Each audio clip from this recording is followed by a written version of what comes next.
And welcome back to the Women Baltimore Expo.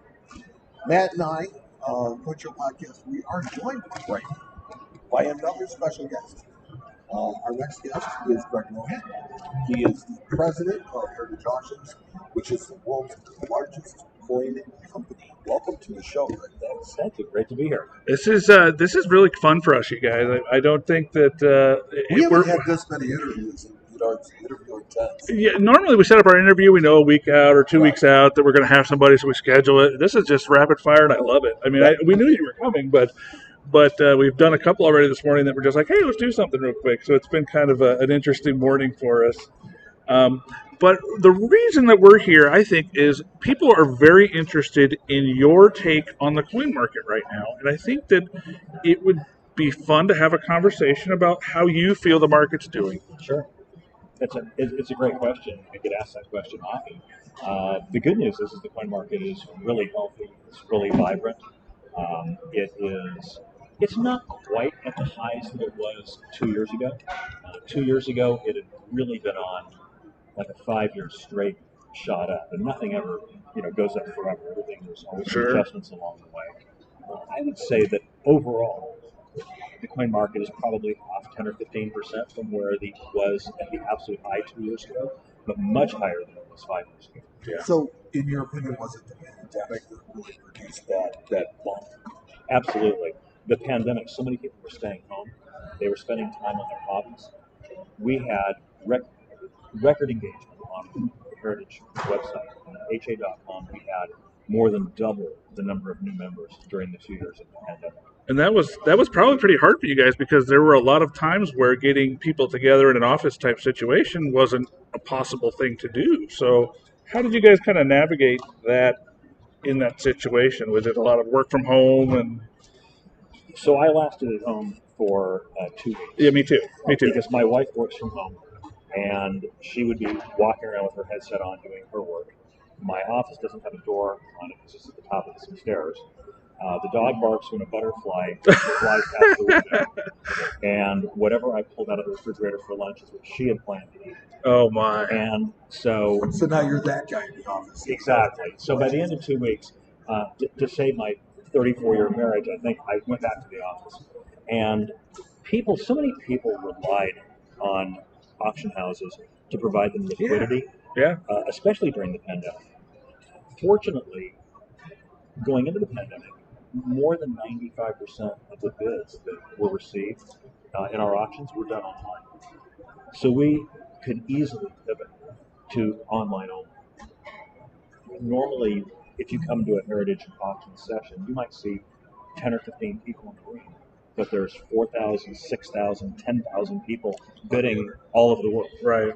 So it was really not that difficult. The difficult part was bringing in consignments because we couldn't go visit people. Right. They didn't even want their grandchildren in the house, let alone us. The banks were closed, law firms were closed, so that created some special challenges. But we figured it out and ended up having a record year. That's awesome. We not only kept all the people that we had employed, we hired more. Wow, that's not a lot of companies were able to do that. Yes, that's exactly right. So, what do you see in the coin market right now that really excites you? What is on the horizon that maybe people aren't aware of? So one of the things that I like about the coin market is the amount of young people that are now engaged in coins. We were just talking about that. I have a 14-year-old son walking around here with a backpack on right now, just absolutely having the time of his life. Yep. You never used to see that. When I was growing up, 2 hours south of Seattle in a small town, the only way I could have any community with coin collectors, coin dealers, was to go to a coin show 2 hours away. Yeah.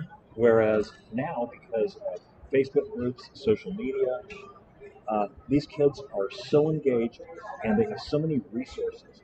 They are so smart. I'm kind of jealous, honestly. I really am. Like, when I grew up with the very beginning of the internet, when I was like 13, 14 years old, we had the dial-up modems, and I even got into coin groups back in that period where they were just very, very basic. Yeah, news groups, unlike Yahoo groups back in like the late 90s, early 2000s, when that stuff was just coming along. And it's amazing to see in that 20, 24, 25 years where things have just leveled up to as far as any kind of connection goes. And I think it's really important to understand that the group that is coming up now is savvy. These are kids that have had to debunk all the crap that they're reading on the internet and kind of sort through what it is to get to what's right. We had books, and we went to those books and we were like, oh, book says it, that's it. They have to sort through all the chat just to get to the truth. So they're more critical thinkers. They're definitely, they're more into it, I think. They definitely have a lot of resources at their disposal because of technology. They seem to have good heads on their shoulders. They seem to be not out wasting their money. They seem to be working hard, and they seem very engaged. I think a lot of it has to do. I think it probably started with the A&A Summer Seminar. Right. And then Seth Chandler with Wintercoin University really put a turbocharge on that. And that was really a great thing. And you guys probably kind of depend on this next generation to fill the ranks, I think, at some point. Like because we have we see some of the old staples in the industry finally they're they slow down or they decide they want to pull back a little bit. I'm sure that's kind of the same with you guys as far as your coin talent goes or your paper money an talent. Old staple. No. I just know people. Okay, and I've been doing this myself for 20 years in the industry at these shows. There are guys that I know that I used to deal with that I don't see anymore because they're slowing down. They're just getting older. They're doing other things with their lives besides working, which everybody's going to do at some point. Hopefully, that's the plan. But I set up as a dealer at my first coin show when I was 11 years old. So I've been going to coin shows for 52 years, and now I come and I like walking around. I like visiting my friends. I know so many people being in the industry for so long. And getting back to your question about where the coin market is right now, there's really a lot of different coin markets. There's not just one.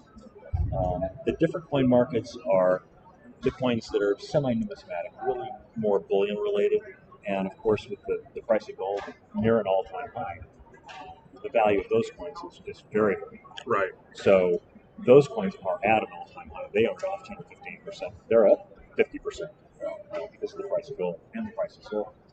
Then you've got coins that are a little more common, coins in the $1,000, $5,000 range that are more prevalent. Then you've got coins that are in the $5,000 to say $100,000 range, which is really the meat and potatoes of what serious collectors are looking for. Sure. And that market is probably the one that's off a little bit. And then you've got ultra rarities, things that are 100,000 plus. And that market never seems to suffer. That's just a whole different ballgame, I think. There's always somebody new with deep pockets that can find a way to buy something. When a common one comes along, sometimes I refer to that coin as a bus. Another one will come along. Yeah. But when at our fun auction coming up, we have an 1890 for us done. Okay, yeah. Yeah, perfect. Right, there's 24 of them, and they're all in strong hands. It may be another decade or more before another one comes on the market. Yeah, I love it. So it's like one of the things about I've noticed.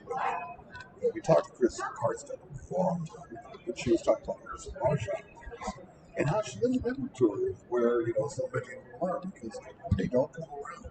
They're going to come around eventually. There is and I think we will see it. I know we'll see it. The first part of next year at 25. Heritage has at our fun auction, our February Long Beach, and our Simple States auction, a number of very, very important collections. Bruce Sherman's amazing collection. He was trying to collect the top 100 and did an extraordinary job of achieving major rarities. Bruce is the owner of the Florida Marlins baseball team. Okay. So continuing the patterns of my Bob Simpson, the owner of the Texas Rangers, who we've sold more than $3 million worth of coins for. But there is a generational shift.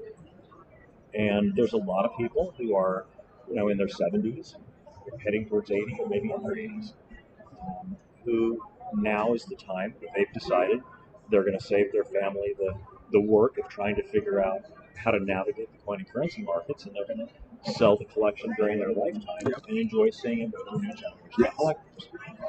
We have and probably see their family get a bit more out of it because they're eligible for selling it versus their heirs, which would not. Oh, I've lost track of the number of times that when a collector has already passed away and he's left the family with the job of deciding what to do with the coin currency, that a widow or a son said to me, if he wasn't dead, I'd kill him all over again for leaving us with this mess. Well, but that's the thing. Like, even in my office, I recommend that to people all the time. I say, you need to have a plan, because if you don't have a plan, your family potentially may take this to some shady coin dealer who's going to pay them pennies on the dollar for what it's worth. And so since this is the Whitman Baltimore Expo, I will recommend a book written by Beth Deisher called Cashing the Coins, Selling the Rare Coins That You Inherited, which is published by Whitman and is awesome. It's a guidebook. You fill out notes about your collection, just leave it with the collection, and the event of your demise, at least they have a roadmap. There's so many coins that should not be sold at auction because they're more generic in nature. The spread between what a dealer would buy them for and sell them for wouldn't be made up by the buyer's premium. But for the most part, and of course I'm biased because I'm an owner of an auction company, but there's a reason why the most important collections are generally sold at auction, so that the seller knows that every single individual coin or banknote went to the one person in the world who was willing to pay more than anybody else. And everybody knows if they didn't leave money on the table, they can go to sleep at night knowing that everything did the best it could. And for people who are executors and fiduciaries, that peace of mind is important. Is above reproach. Yes, that peace of mind that they get with that decision is very important. And undoubtedly, the person that buys it has a true value because it is produced by the market. Absolutely. Well, changing gears a little bit here. What do you collect? Do you collect anything? Are you a collector? I am. We'll just keep it to numismatics. Okay. Oh, you're one of those. My wife and I collect in a lot of different categories. Working in heritage for many of us is like being a drug addict working in a pharmacy. It's very difficult. But numismatically, I collect national currency on Washington State, where I'm originally from. Cool. That's like we were talking to Dave Bowers one time, and he collected obsolete currency from his area. From New Hampshire? Yeah. So I also collect obsoletes from Washington State. Okay, there you go. Okay, that's funny. I've been collecting for 25 years or so, and I try to collect a large size from every charter. There you go. If there's no large size available, then for a small size. And it's been a great passion, and I love it. It's a great community. The thrill when you find a new discovery is going to be awesome. Oh, because it's rare. It's incredible. And it's very strange to me because, again, I've been a professional dealer for 20 years. I've lost a lot of I wouldn't call it the passion, but I have lost a lot of the allure of certain things because of how often I get to see them. So I found myself actually having to collect really obscure things to find that joy, which I still collect, but I had to kind of switch up from just, filling albums and looking for dates to something so obscure that it's just, when I see it, I have to buy it. Well, there's an old story. So I replaced a gentleman who was fairly well known, Tom DeLorean. Sure. Tom was a researcher, much like me. And so, you deal with these really high-end coins all day. It's like, what are you going to collect? What am I going to take home that I can't see 10 times better in front of me? Right. So what Tom started collecting was, it was Panama, or it was one of those, it was one of the Central American republics, and it was tokens by diamond. Right. And it's just so esoteric, it's so weird. Yeah, that's what you almost have to do. I collect provincial Canadian coinage. It's just weird stuff. It's stuff that's not common. That you don't see every day. I collect bank postcards to go with the banknotes that I have. Oh, that's cool. National banks at the turn of the last century issued postcards. And in some states, the postcards are really common. On Washington State, they happen to be rare. Okay. Some of the postcards are real photo postcards. They have the exterior of the bank. Once in a while, they have the interior of the bank. And so I'm always looking for a postcard on the bank that I have the banknote on. Funny story. Some years ago, we were vacationing in Maine. We would go there every summer after the ANA. Sure. And in the town of Camden, Maine, there was a used bookshop that also had an entire wall of postcards. And they had them sorted by state. And so my wife would be across the street at a yarn store buying yarn. Nothing more boring in the world than a yarn store. And so I would go across to the used bookstore, in shorts and a t-shirt. It's the summertime. Heck yeah. And I would sit at the counter and go through the Washington postcards and pull out the ones that had national banks that I needed. And the second or third year that I did this, the guy who owned the shop took out his phone. He started taking pictures of it. I said, "What are you doing?" He says, "I told my friends that the president of Heritage Auctions comes in here and looks through my postcards, and they told me I was full of it." He said, "So I'm not going to post it anywhere. I just want to show him when I see him next week." Oh my gosh, that's so funny. He knew who was buying it.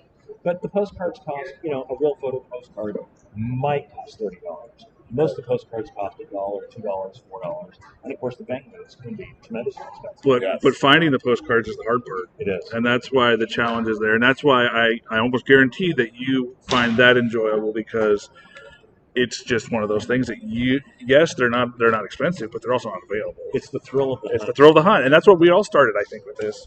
I see sometimes in looking at the postcards that if I can't find a bank postcard, I will look for a street scene of Main Street, because on Main Street, if you put the magnifying glass out, you can see the bank. That's funny. And I think the best one is I have a red seal on Colfax, Washington, and I'm looking at the Main Street. I've got my magnifying glass out. I'm trying to find the bank, and there in the lobby of the hotel on the corner, it says First National Bank of Colfax on the window.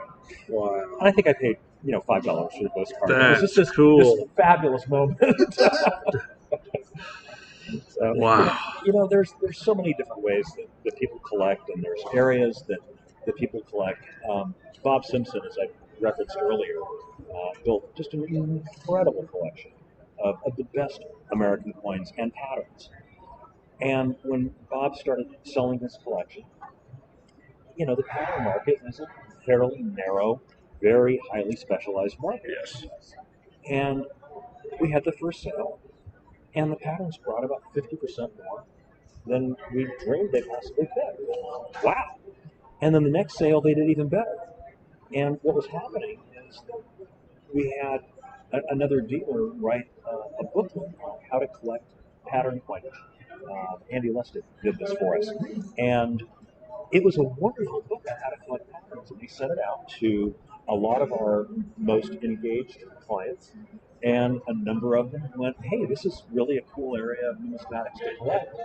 And every time we offered more patterns, because we kept adding more and more new collectors, they would bring more and more and more money. And so that was, of course, was great for the consignment. That's good for business. It's good for business, and we've created all these brand new collectors of patterns. Yeah, that's awesome. And it just shows you how interesting and how fluid this market is, because just by offering a certain amount of items, you actually have A, created a market, and then B, started to move that market all at the same time. One of the best things about numismatics is how liquid it is. Yeah. And so it's a great term, because there's so many people that, they need money for one thing or another, for a business opportunity, a family emergency, expansion of their company, whatever it is. And they look at their assets and they say, gee, real estate's going to take forever to sell. Then it's going to take forever to close. The coins, I could sell tomorrow. Yeah. Immediately. And there's 5 places in town. Or I could consign them to auction and get an advance on what they're going to be at the auction tomorrow. Yeah. In one day. Mm-hmm. And this is one of the industries that not only during the pandemic got a bump, but had no supply chain issues afterwards. Yeah, that's true. Oh. And especially now, you look at coin shops across America. Yours, I'm sure you've seen this, with all the bullion activity. It's amazing. I mean, you've had a great couple of years. Yes. And so is every other shop. Yeah. Yes, we have. And so many dealers are themselves collectors. And the dealers are taking their bullion profits and putting it into coins, which they love. Yeah. And it's funny. I was just speaking with somebody about this the other day about how our industry is really kind of strange because it's almost recession proof. Because in a recession, as a shop at least for me, people need money, so they're constantly looking, they're finding things to sell. That is good for my business because that increases the amount of things that we're buying. Therefore, I make more profit on the items that we buy. But when in good times, when people are happy, they have that extra disposable income to be buying collector coins and buying all these other things. So it's really an interesting market, especially with the election here. I think there was kind of a strange little bump in the market that I saw at least. Well, I definitely saw it. I saw an adjustment afterwards. Correct. Right. You saw it in a lot of industries. You saw it in the stock market. You saw it. What was your take on the impact of the election on the market? Sure. So I would get asked oftentimes leading up to the election, oh, I want to wait. I want to wait to buy, or I want to wait to sell. I want to see what's going to happen with the election. And what I kept explaining to people is that people collect numismatics. It's an insular hobby. It's not a hobby that you share with your friends. You don't put their coins and banknotes on the wall. It's not like collecting contemporary art, where you might do that for social acceptance or ego, or because of the community of people who are collecting, certain contemporary arts. You are collecting coins because you are passionate about them and you love them. And if you have money the day before the election, you're still going to have money the day after the election. And if something comes up that you need for your collection, no matter who got elected, you're going to buy it. That's. I have a gentleman named Bruce that works for me who has been in the industry for over 50 years, and he is currently working on his set of seeded dollars, which obviously seeded dollars is one of those sets that there are a lot of really hefty coins in it. I think he has 6 or 7 coins left out of the entire set, so he has exactly been doing exactly what you just said. It doesn't matter what's going on. If the right coin comes up at the right time, he's going to buy it. Well, then you need to tell him that early next year, Heritage is selling Scott Mankey, who is a dear friend of mine from Seattle. I've known for decades. We are selling his incredible collection of proof seeded dollars. Finest known throughout. Finest known coins from start to finish. Wow, that's amazing. So be sure and let him know early 2025. Okay, and is there any? Obviously, you guys have how many more auctions this year? Is this this year? I think there's just what? How many more auctions are there? At like the larger show auctions. Sure, there's a December sale. Okay, and then of course there's weekly sales. Okay, I think there's auctions continuous.